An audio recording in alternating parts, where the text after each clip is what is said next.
जाने निस्बती मोमिन, कहूँ था न गहरा सागर, कोई पावे न निस्बत भी। प्राणेश्वर अक्षरातीत ने सागर के इस प्रकरण में हमें निस्बत की पहचान बताई है। आप जितने सुंदर साथ बैठे हैं, मैं आपसे पूछूं कि आप अपने निस्बत की पहचान जानते हैं, तो आप सीधे से सीधे कह देंगे हम राज्य की अंगना हैं, इससे बड़ी और पहचान क्या है। लेकिन यह वास्तविक पहचान नहीं है। श्यामा जी के पहले तन में राज्य बैठे हैं, देवचंद जी का तन धारण कर। उस तन से आड़िका लीला हो रही है। सतगुरु धनी से देवचंद जी दीवार पर हाथ भी खींच देते हैं तो यमुना जी बहने लगती है। जब वो ब्रजराज की चर्चा करते हैं तो श्रीकृष्ण जी का स्वरूप साक्षात प्रकट होता है और उस रूप में राज्य ही सब सुंदर के साथ भोजन भी करते हैं, किसी को सोने की कसेड़ी भी करते हैं, हंसते बोलते हैं, सब कुछ है। लेकिन जिस तन से लीला हो रही है, ब्रजरास और परम धाम का वर्णन हो रहा है, वह तन भी निस्बत की पहचान नहीं कर पा रहा है। ये कड़वा सच है। इससे भी कड़वा सच मैं ये कहूँगा कि अनादिकाल से परम धाम में रहते हैं सभी सुंदर साथ, सभी ब्रह्मात्माएं श्यामा जी के साथ सब लीला होती है। लेकिन क्या निस्बत की पूर्ण पहचान थी श्यामा जी को भी परम धाम में? यदि परम धाम में पूर्ण पहचान थी तो रब्त होता ही नहीं। फिर यह क्यों कहा जाता कि हमारा इश्क बड़ा है? मैं हक कर्ज में जुदा जानती, ल्यावती शब्द में वर्णन, जड़ में सिरले ढूंढती, हक आए दिल अर्ज जतन। निस्बत के स्वरूप की व्याख्या के लिए मैं आपको एक सच्ची घटना के द्वारा दृष्टांत रूप में समझाता हूँ। उससे एक बात बहुत स्पष्ट हो जाएगी। एक बार जब विवेकानंद जी परिभ्रमण में थे, भरतपुर के राजा, भरतपुर के पास खेतड़ी एक रियासत है, वहाँ के राजा से उनकी मित्रता हो गई। उनके राज दरबार में स्वामी विवेकानंद जी काफ़ी दिनों तक रहे।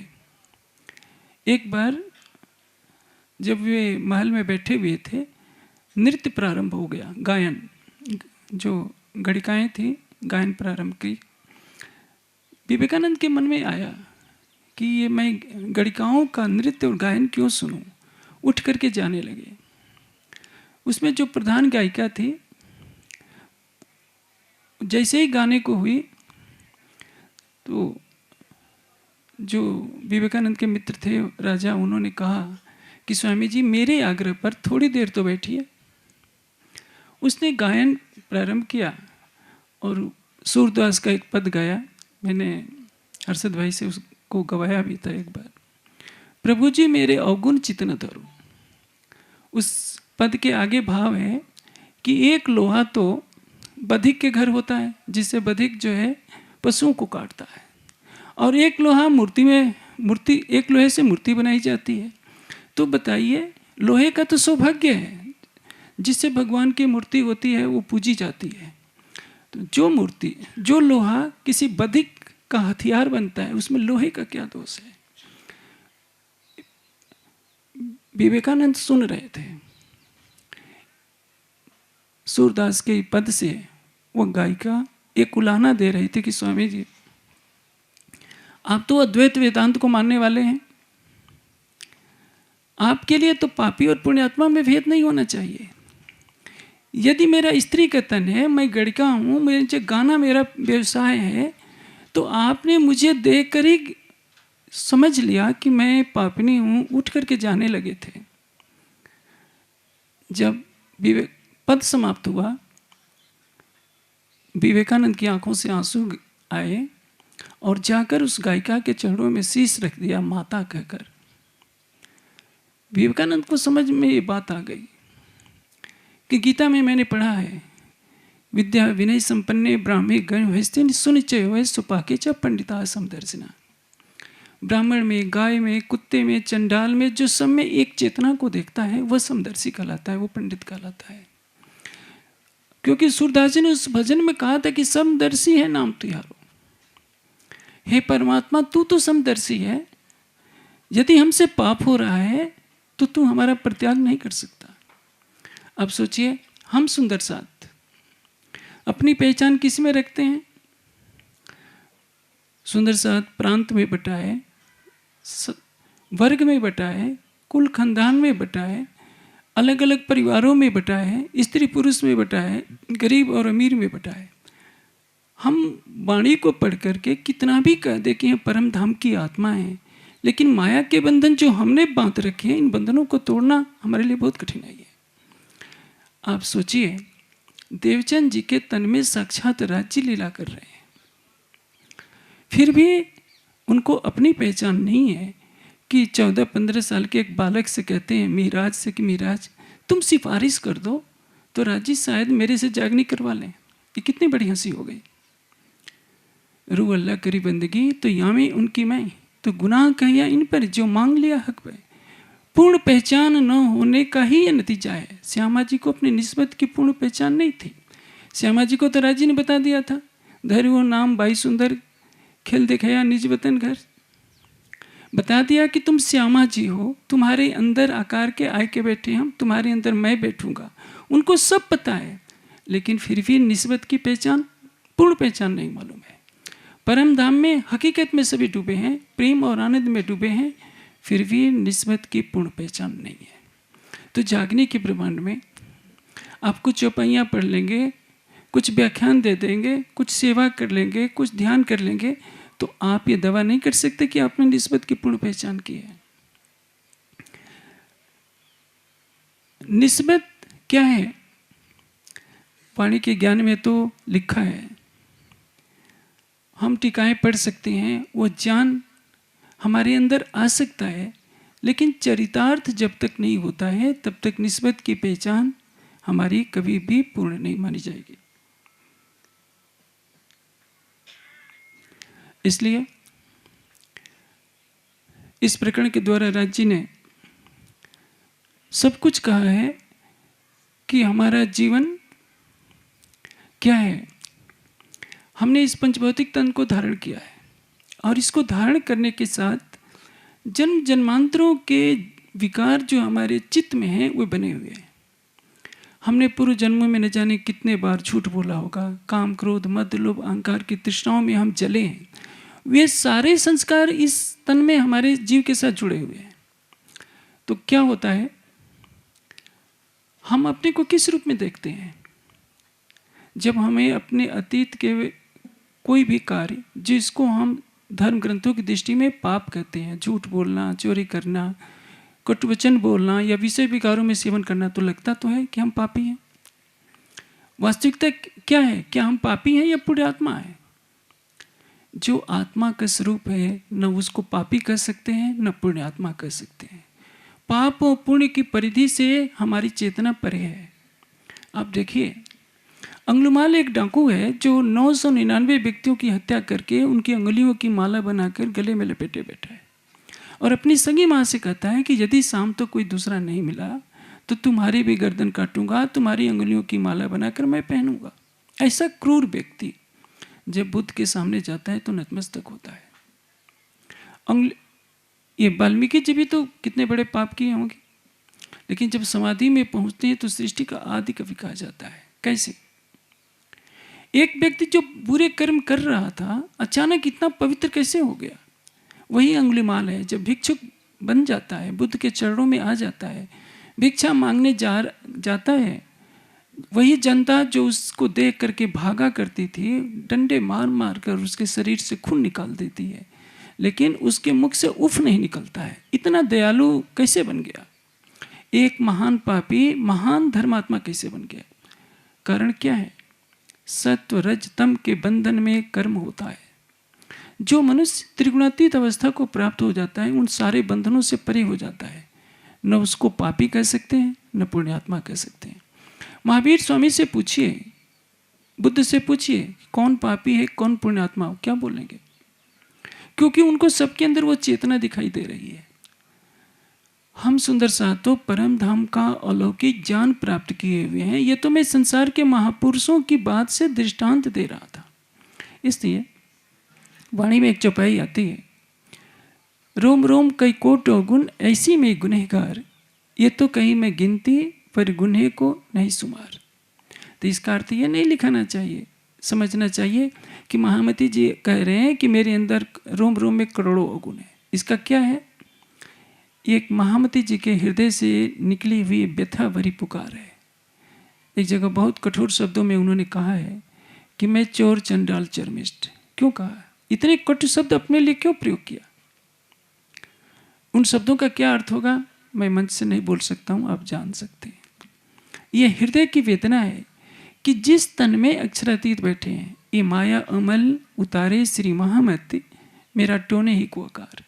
श्री जी के साथ हजारों सुंदर साथ हैं, लेकिन उनके अंदर बैठे हुए स्वरूप की कोई पहचान नहीं कर रहा है, सब उनके अवगुण देख रहे हैं। तो व्यथा भरी पुकार है कि भाई मैं तो चोर चंडाल चर्मिष्ठ हूँ। तभी कहते हैं साथ जी ऐसी मैं तुम्हारी गुनहगार, कर कर बानी सुनाई तुमको कि ये जो खलक हुआ। पूर्ण ब्रह्म सच्चिदानंद महामती जी के धाम हृदय में आया है, विराजमान है, लीला कर रहा है, लेकिन जिनके लिए आया है वे ही उनको नहीं पहचान पा रही हैं और संसार के दृश्य देखकर उन पर कीचड़ उछाल रही हैं। तो यही शब्द निकलेंगे। उन्होंने कभी भी किसी सुंदर साथ को दोषी नहीं कहा है, सुंदर साथ में कभी अवगुण नहीं गिनाया है। क्या कहा? तुम स्याने मेरे साथ जी। आप क्या हो? स्याने हो। कभी ये नहीं कहा कि आप मूर्ख हो या आपको समझ नहीं आती।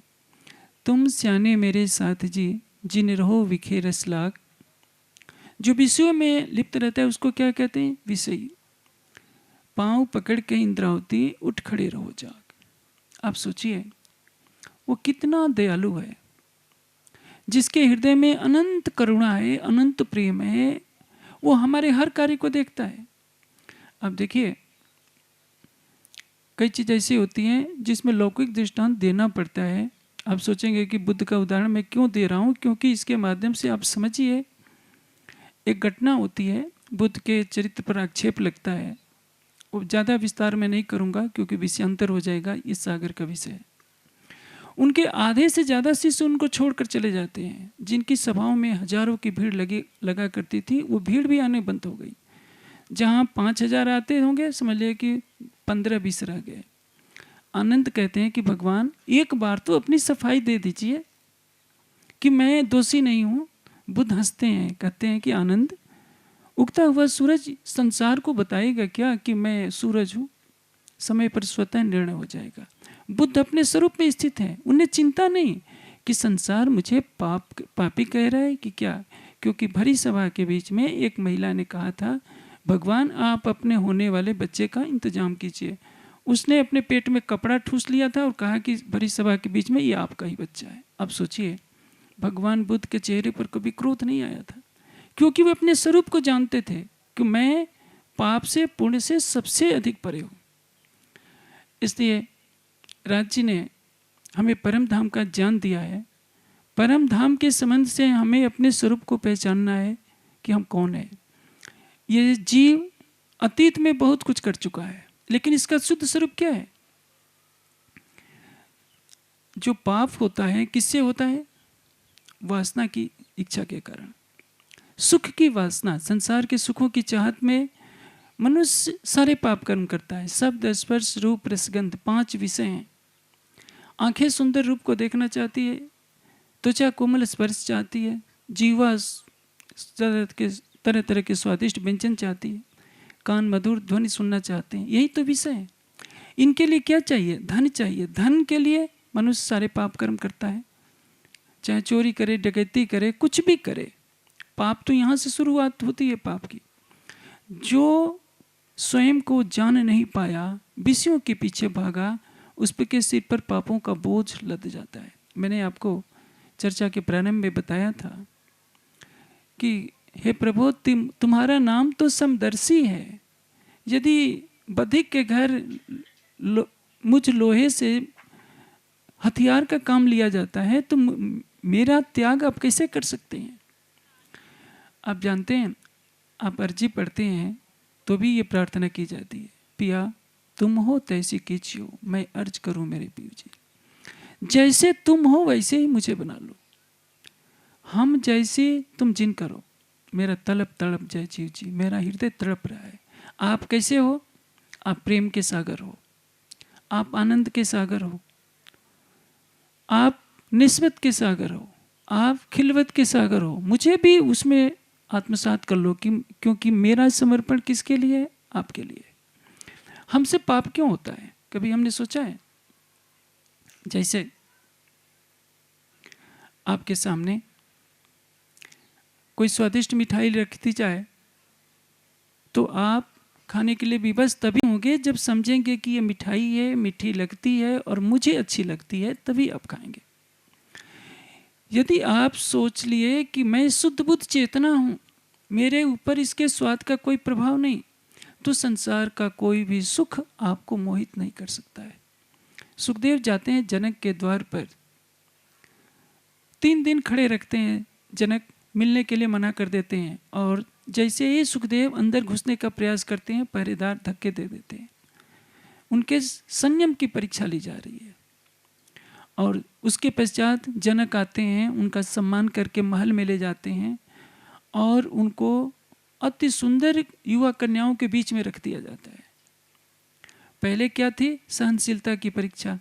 अब उनके सामने अच्छे अच्छे भोग पदार्थ हैं, अच्छे अच्छे व्यंजन हैं, अच्छे अच्छे संसार के सारे सुख उपस्थित कर दिए जाते हैं, सुंदर सैया है, लेकिन सुखदेव का उनके ऊपर कोई प्रभाव नहीं।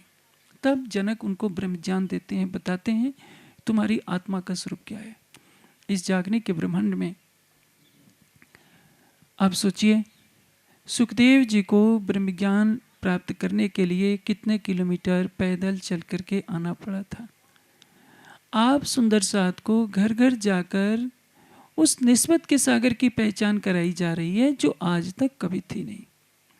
गीता का सर्वोच्च ज्ञान अपने परमात्मा से अपने संबंध के विषय में क्या है? जैसे आपने सुना, मैंने गीता का श्लोक भी उद्धृत किया था कि ब्राह्मण में, गाय में, कुत्ते में, चंडाल में, जो सब में एक चेतना को देखे वह आत्मदर्शी है। तो क्या हम तो परम धाम का ज्ञान लिए बैठे हैं, हम सुंदर साथ में से तो प्रांतवादी नहीं जाता, जातिवादी नहीं जाता, क्षेत्रवादी नहीं जाता, वर्गवादी नहीं जाता, कुल खानदानवाद नहीं जाता, हम परम धाम की निस्बत को क्या समझ पाएंगे? इसलिए निस्बत की पहचान सबसे बड़ी पहचान है। खूबी निस्बत की क्यों कहूँ, वास्ते निस्बत खुली हकीकत, तो पाई हक मार्फत जो थी हक निस्बत। वाणी किसके लिए आई? परम धाम की आत्माओं के लिए आई। क्यों आई? उनको जगाने के लिए आई। जो थी हक निस्बत। अनाद काल से सृष्टि बन रही है, अनंत बार सृष्टि बनी और अनंत बार लय को प्राप्त हो गई। इसके बाद भी अनंत काल तक सृष्टि का लय प्रलय चलता रहेगा, बनती रहेगी, लय होती रहेगी। लेकिन न तो कभी ब्रह्म सृष्टियाँ इसके बाद आएंगी, न अक्षरातीत के चरण कमल आएंगे, न तारतम वाणी का ये ज्ञान फिर अवतरित होना है। दुनिया वही वेद पढ़ती रहेगी, उसको पढ़कर ऋषि मुनि फिर प्रकट होंगे, फिर ग्रंथ बनेंगे। दुनिया बस इतनी जानती रहेगी कि जो समाधि में दिखता है आदिनारायण का स्वरूप वही सच्चित आनंद है। जैसा पहले से चला आ रहा था वैसे ही चलता रहेगा। कभी कभी इस सृष्टि में जो अक्षर की वासनाएं आएंगी तो वह बता देंगी कि इस निराकार हद से परे बेहद मंडल है जो चतुष्पाद विभूति है, जिसमें अक्षर की हृदय अंतःकरण की लीला होती है। बस इससे आगे सृष्टि कुछ भी जान नहीं सकती और जानने के युग भी नहीं है। आपको जिस निस्बत की पहचान कराई जा रही है, आप सोचते हैं प्रेम संवाद किस बात को लेकर हुआ था? आशिक कौन है? आशिक तो भी ए है, मासूक तो भी है। आप जब चरचनी पढ़ते हैं तो क्या याद रखते हैं कि आप दोपहर का भोग बोलते हैं ना, तो कहते हैं कि सैया केतिक वन में जावे। और जब आप वर्णन करते हैं तो क्या कहते हैं कि बंदर ये लाते हैं, ये लाते हैं। तो आप कभी सोचते हैं कि वो बंदर हैं? परम धाम में जब राज्य के अतिरिक्त कोई कुछ नहीं है, तो बंदर कहाँ से आ गए परम धाम में? पशु पक्षी कहाँ से आ गए? खूब खुशहालियाँ कहाँ से आ गई? परम धाम का एक एक कण राज्य का स्वरूप है। हर कण में वही क्रीड़ा कर रहा है, हर दिल में वही है। मैंने आपको चर्चा के प्रारंभ में ही बताया था कि हमारी दृष्टि होनी चाहिए सत्य को परखने की।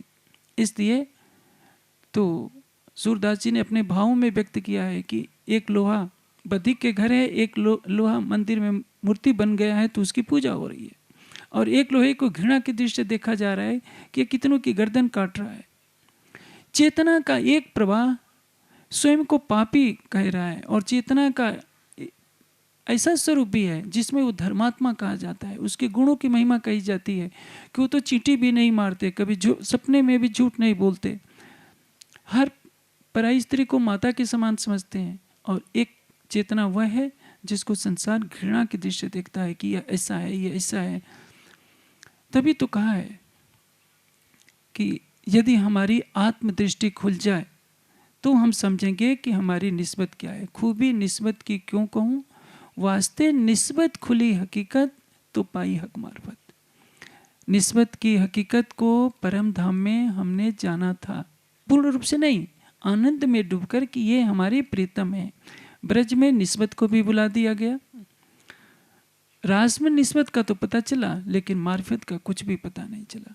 देवचंद के तन से लीला होती है, उस लीला में सब सुंदर साथ ब्रज की निस्बत को पहचानते हैं, रास की निस्बत को पहचान रहे हैं कि ब्रज में हम थे, रास में हमने लीला की। परम धाम की भी बातें सुनते हैं, लेकिन स्व लीला अद्वैत का रहस्य क्या है ये कोई नहीं जान पाया था। आप देखिए,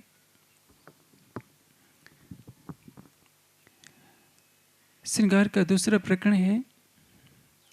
अब हुक्मे द्वारा खोलिया, लिया अपने हाथ हुक्म, दिल मोमिन के आए के अर्ज कर बैठे कसम।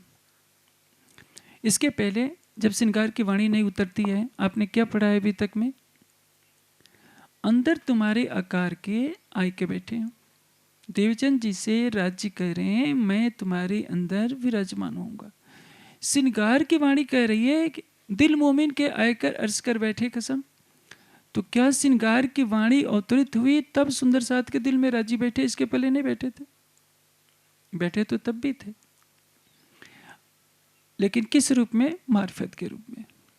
किसी को पता नहीं। जैसे मैंने आपको सवेरे की चर्चा में बताया, बर्फ के अंदर अग्नि है, क्योंकि अग्नि तत्व से जल तत्व बना होता है, लेकिन सामान्य व्यक्ति यही समझेगा कि बर्फ और अग्नि में कोई मेल ही नहीं है। उसी तरह से हमारी आत्मा जीव के ऊपर बैठकर जीव के पर्दे पर माया का खेल देख रही है, और हमारा जीव अंतःकरण के पर्दे पर माया का खेल देख रहा है। पाप कहाँ आता है? हमारे मन में। बुरे विचारों का संग्रह किस में रहता है? चित्त में। विवेचना कौन करता है? मन बुद्धि करती है। और मैं पापी हूँ या मैं धर्मात्मा हूँ ये कौन सोचता है? अहंकार सोचता है।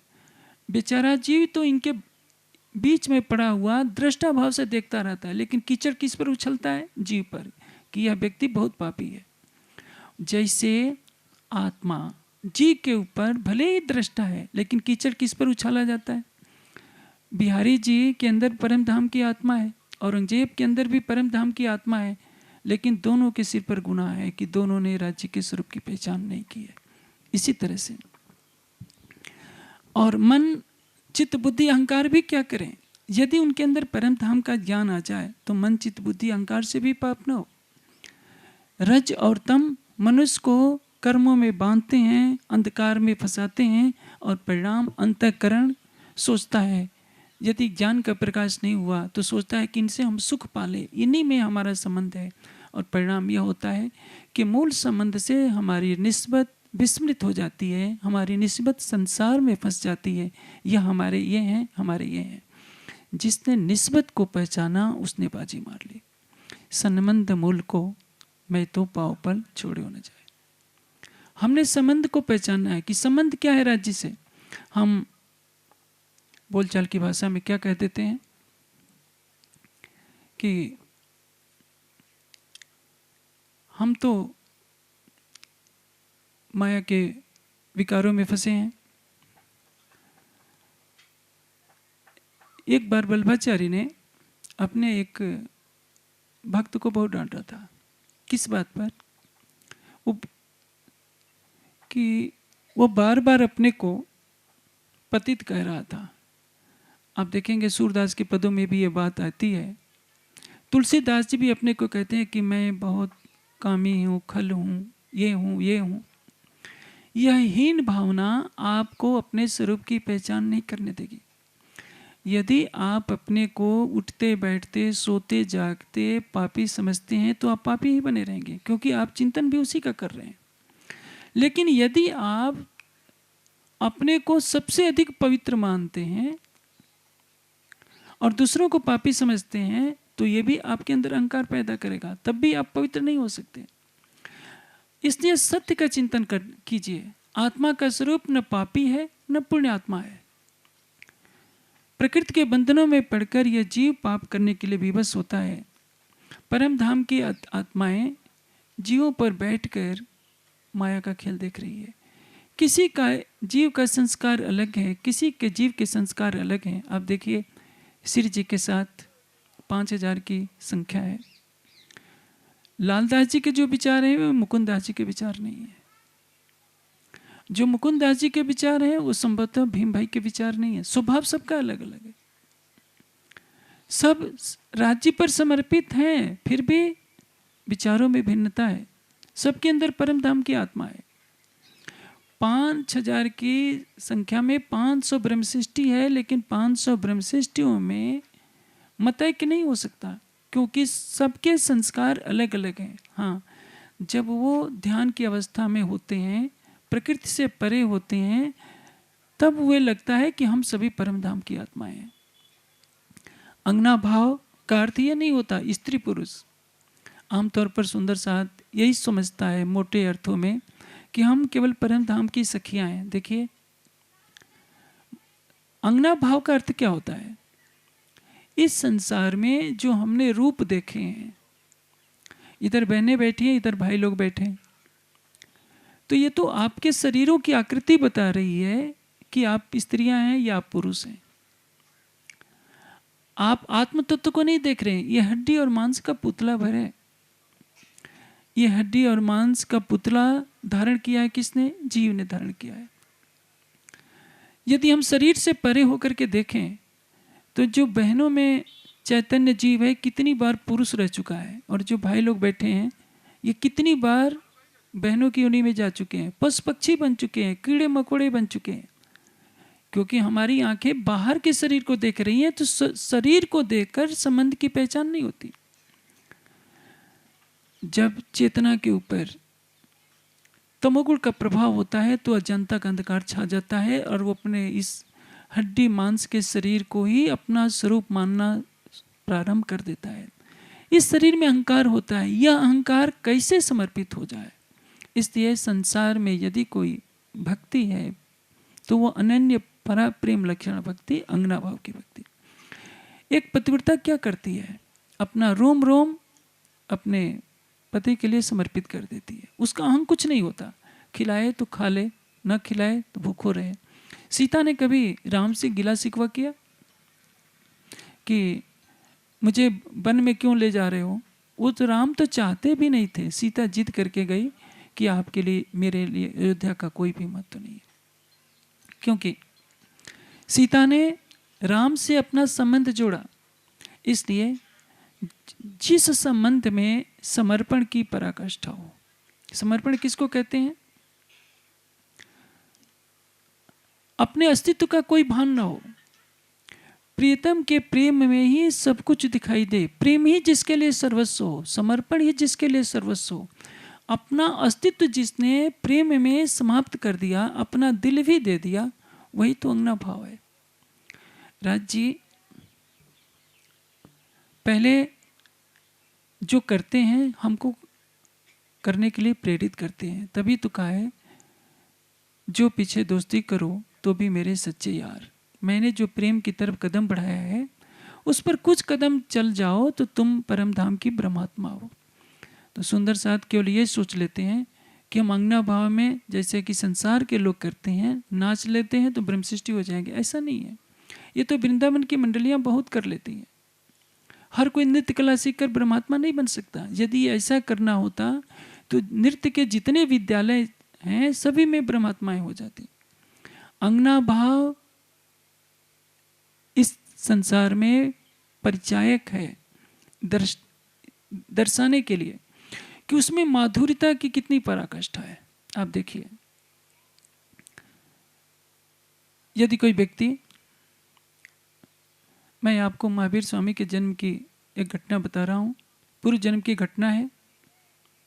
पूर्व जन्म में जब वे वन में राजकुमार के रूप में जाते हैं तो एक सिंह आक्रमण कर देता है और उन्होंने उसके जबड़े को पकड़ करके फाड़ दिया, 2 टुकड़े कर दिया। वही सिंह अगले जन्म में जब महावीर स्वामी के साथ जन्म लेता है तो एक किसान था, उनको देखकर ही भागने लगा। अब महावीर स्वामी क्या बन गए हैं? माधुर्यता की मूर्ति बन गए हैं। एक भयंकर नाग उनको काटता है, उनको क्रोध नहीं आ रहा है, मुस्कुराते हुए देख रहे हैं। यदि उनके ऊपर सिंह भी आक्रमण करता तो सिंह का भी को नहीं मार सकते, क्योंकि अब वो राजकुमार नहीं रहे, माधुर्यता की मूर्ति हो गए हैं। अंगना भाव में क्या है? अटूट समर्पण है, अटूट प्रेम है, अटूट माधुर्यता है और अपना दिल भी अपने प्रेमास्पद के लिए दे दिया है। वही अंगना भाव है।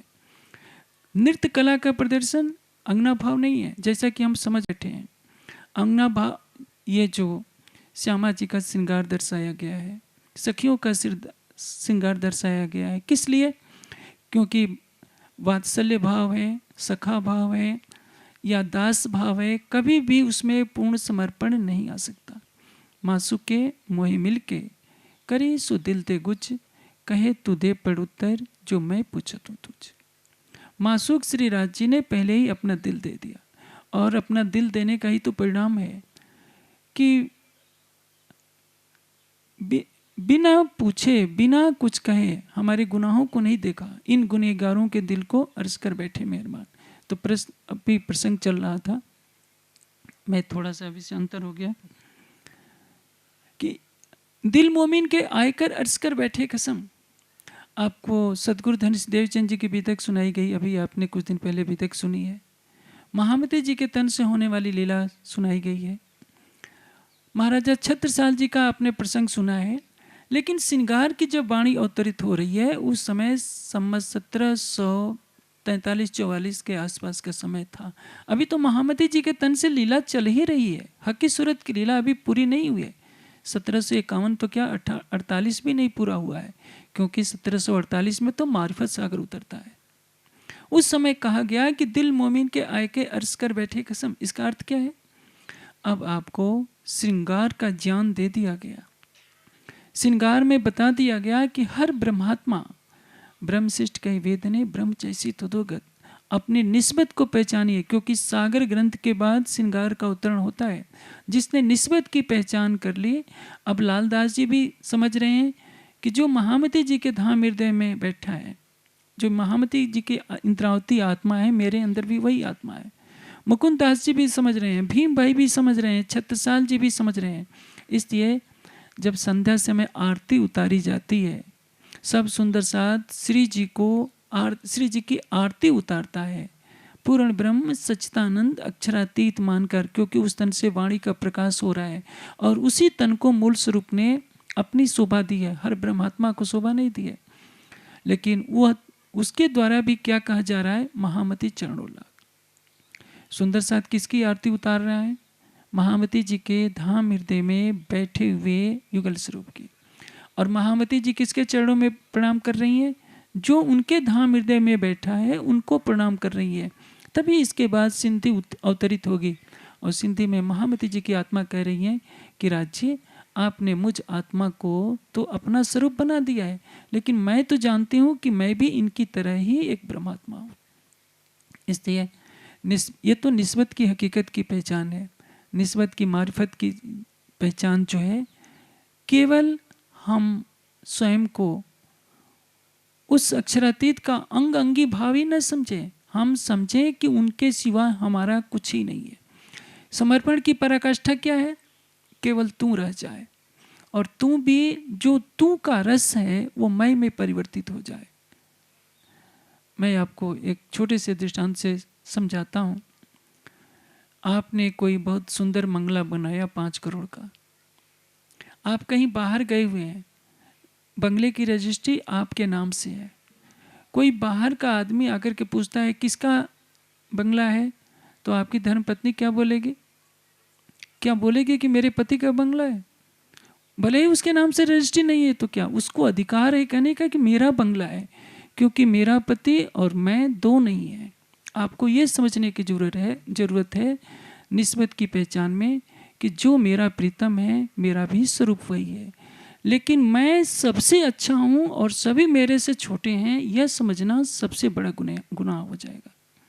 आप क्या सोचिए, जब लग रही है साथ में, हो रही है रेणु समान, इन जागे का फल यही है कोचे तो चतुर सुजान। आप लोक व्यवहार की दृष्टि से अपने अस्तित्व को मिटा दीजिए, स्वयं को दूसरों से बड़ा न समझिए, लेकिन सबको अपने समान समझिए और परात्म के श्रृंगार परात्म के भाव में डूबकर अपने को उसी रूप में समझिए कि जो मेरी परात्मा है मैं भी वही हूँ। मैं काम क्रोध मद लोभ अहंकार से परे हूँ, मैं अंतःकरण से परे हूँ, जीव से परे हूँ, कहनी लीला अक्षरातीत की जो परात्म के पार। परात्म का स्वरूप है वो राज्य का स्वरूप है, लेकिन केवल परात्म के ही भावों में रहेंगे तो आप हकीकत में प्रवेश करेंगे, हकीकत से ऊपर नहीं जा पाएंगे। ये तो परम धाम में अनादिकाल से चल रहा था। ये 6ठे दिन की लीला में सागर की वाणी आपको यही बताती है, निस्बत की मारिफत, कहनी लीला अक्षरातीत की जो परात्म के पार, जो सिंहासन पर बैठा है मैं भी तो वही हूँ। लेकिन संसार के भावों में यदि आपने भेद की लकीरें खींच ली कि मैं बड़ा वो छोटा, मैं ही केवल राज्य हूँ और सब नहीं है, तो इसका तात्पर्य क्या होगा? हमारे ऊपर ऐसा अमिट गुनाह लग जाएगा जिसका कोई भी प्रायश्चित नहीं हो सकता। इसलिए एकत्व की भावना देखिए, परम धाम में क्या है? निस्बत की मारिफत, और उस निस्बत की हकीकत को भी समझने का यही समय है, निस्बत की मारिफत को भी समझने का यही समय है। मेरा समय पूरा होता है। राज्य सबके अंदर परम धाम का प्रेम भरें, जिससे सभी उस परम धाम की निस्बत को पहचान कर सभी एक सूत्र में बंधें, ब्रह्मवाणी का ज्ञान फैलाएं, क्योंकि समय किसी की प्रतीक्षा नहीं करता। हमारा एक एक मिनट मूल्यवान है, और जो व्यर्थ की नकारात्मक वस्तुओं में हमारी ऊर्जा समाप्त होगी तो इससे सबसे बड़ा अहित हमारा होगा।